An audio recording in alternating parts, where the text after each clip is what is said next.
G'day, Ben from Melbourne here. Yet another 5 essential Australian records.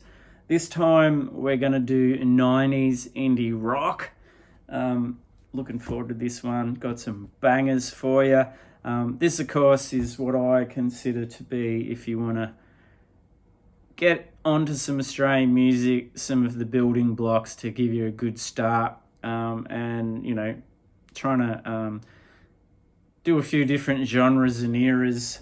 So whatever your taste is, you might find something in there. So yeah, as I said, today we'll do some 90s indie rock, and let's get straight into it.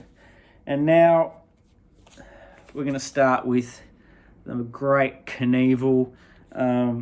Steep Hill Climb. This has just recently been reissued. I'm not sure if this was ever on vinyl. It might have been on CD. Knievel are a great indie rock band. Catchy songs. Like, this is when indie rock was fucking indie rock. You know what I mean? Not like that fey, cardigan wearing, top knot, sensitive man stuff. It's just when indie rock was just good songs, angular sounds. And when they used clean guitars, it was not at the detriment of, trying to be like a pop band or anything like that. It's just like really, really cool, catchy songs, really great stuff. Knievel were one of the highlights. This one's from 1993. Sort of back in the thick of it. Quintessential stuff, in my opinion. Just been reissued last year, I think. So get on it. Next, probably my favourite Melbourne indie rock band from the 90s, and that's Sandpit. This is kind of a compilation which came out on Cheer Squad Records a few years ago. It compiles their 2 EPs, which came out first. So what were they called? You would think that someone who has a YouTube channel and calls himself I don't call myself an expert, actually. Okay, so Lessons in Posture, and the other one was called Tyranny of Creeps. That's right. Should know that if you say it's your favourite. Fuck it. You can look all that shit up. I'm just here to show you the good shit. Anyway, they did release a great debut full-length record after this, but I have a real soft spot for this. Used to see this band a lot. Just indie as fuck, and Melbourne as fuck at that time.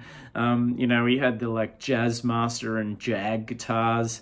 There was the weird time signatures, some really cool different tunings of the guitars, but somehow made that into great indie rock songs which were catchy. I love the slow one, Tractor Beam, but there's some cool intense stuff where is it? Keflex is a ripper on the other EP. The opening track, Drawing Straws, is a ripper as well.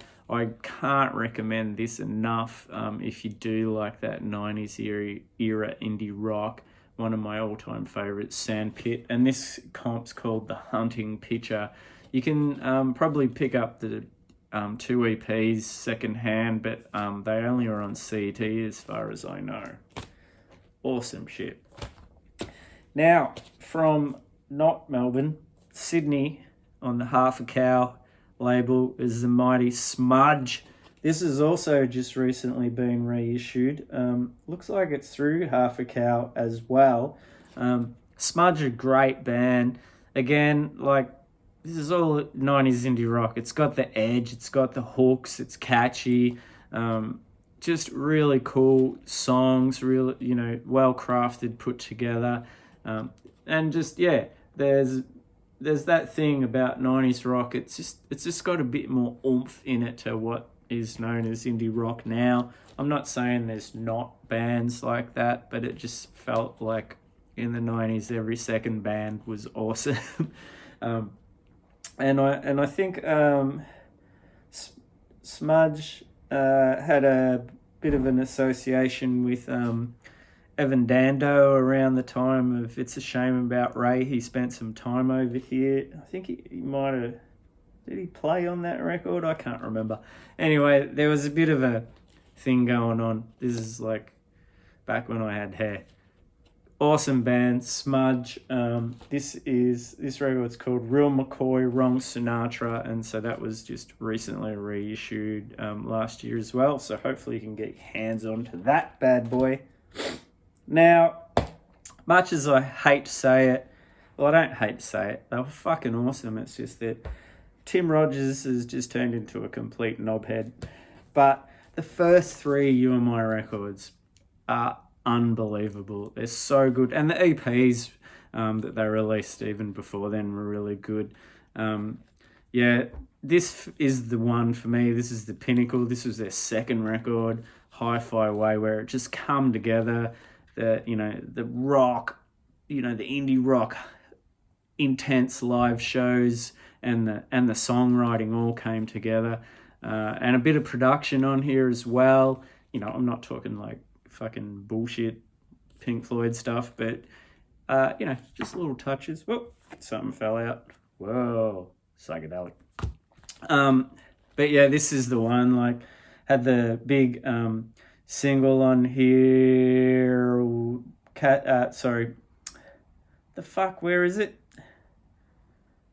I'm so good at getting things. Kathy's Clown. It's right in front of me. Fourth song.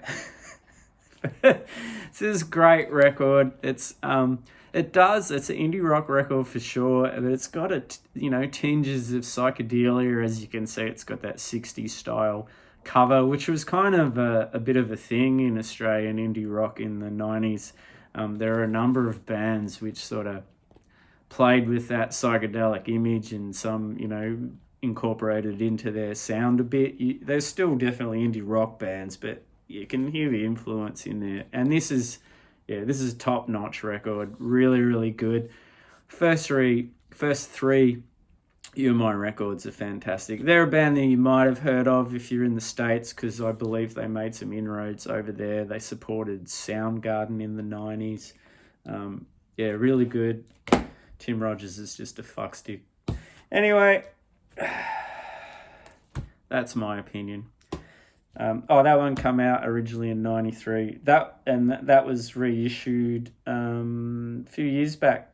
So hopefully you can find that as well. And last of all, here's another reissue, 20th anniversary of the mighty Magic Dirt from Geelong. This is probably the one where they harnessed the noise and the fuzz and constructed it into, shorter songs with hooks and catchy riffs and more sort of bigger choruses that you could latch on, and kind of got them a little bit more airplay in this country, a bit more success, but still at no sacrifice of that amazing fuzzed out guitar sound.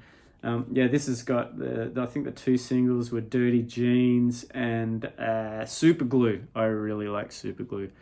Just catchy song. Kind of a circular song, if you know what I mean. But Adelita also went on and has now released, I think, 3 solo records, which are fantastic.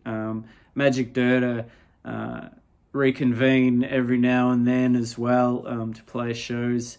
I don't think it's originally this band. I know like Dean Turner sadly passed away, but I think it's is it Rao and Adelita. The drummer seems to be in and out of it, and they have a cast of thousands. So I don't know. Yeah. Anyway, doesn't matter. This is the record I'm talking about. I would, recommend you checking out a lot of Magic Dirt's catalogue. They're a great band, great live band. Adelita, fantastic front woman, great guitarist as well. So that's my 5 essential indie rockers from the 90s. Can't go wrong with any of those bad boys. See you in the next one.